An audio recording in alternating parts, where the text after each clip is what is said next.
వాళ్ళ ఆధారంగా ఆమె షీ డెవలపింగ్ ఏ కేస్, ఒక కేస్ అండ్ బేస్.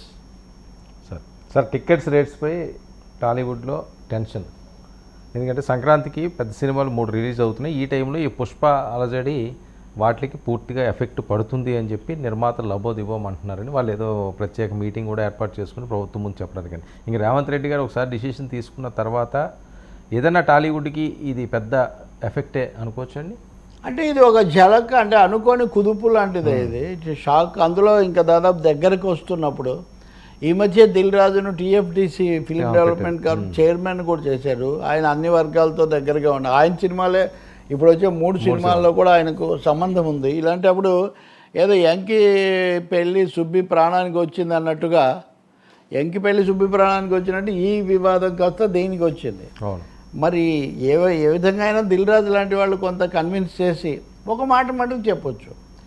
మరి విపరీతంగా రేట్లు పెంచేసి లేదా ఎన్ని షోలు అర్ధరాత్రి 1 గంటకు 3 గంటలకు ఇలాంటివి కొంత రెగ్యులేట్ చేయొచ్చు, కొంచెం రెగ్యులేట్ చేయొచ్చు, కొంచెం రిస్ట్రైన్ చేయొచ్చు. అంటే కొంచెం క్రమబద్ధీకరించడం, కొంచెం దాన్ని నియంత్రించడం వరకు చేయొచ్చు. కానీ మొత్తంగా మొన్న ఇచ్చిన అనుమతి నీజర్క్ రియాక్షన్ అంటారు, వెంటనే ఏదో అప్పటికప్పుడు హడావుడిగా తీసుకునే ప్రతిస్పందనలాగా మటుకు అది ఉండకూడదు. కోమటిరెడ్డి వెంకటరెడ్డి సంబంధిత మంత్రి గట్టిగా చెప్తున్నారు.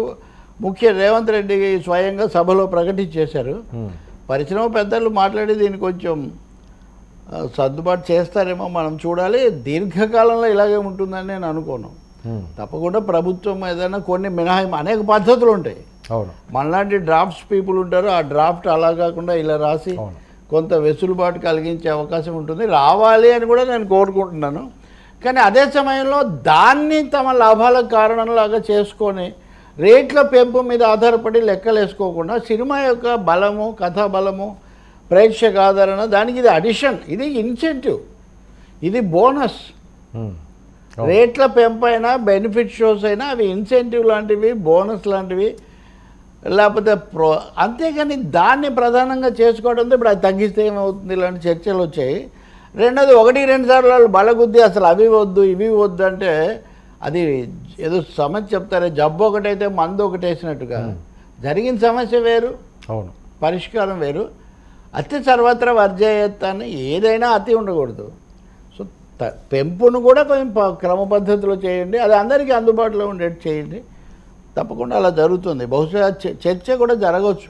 సార్ ఈ ఎఫెక్ట్ ఇందులో ఏదో ఇన్సైడ్ కుట్ర జరుగుతుంది అసలు.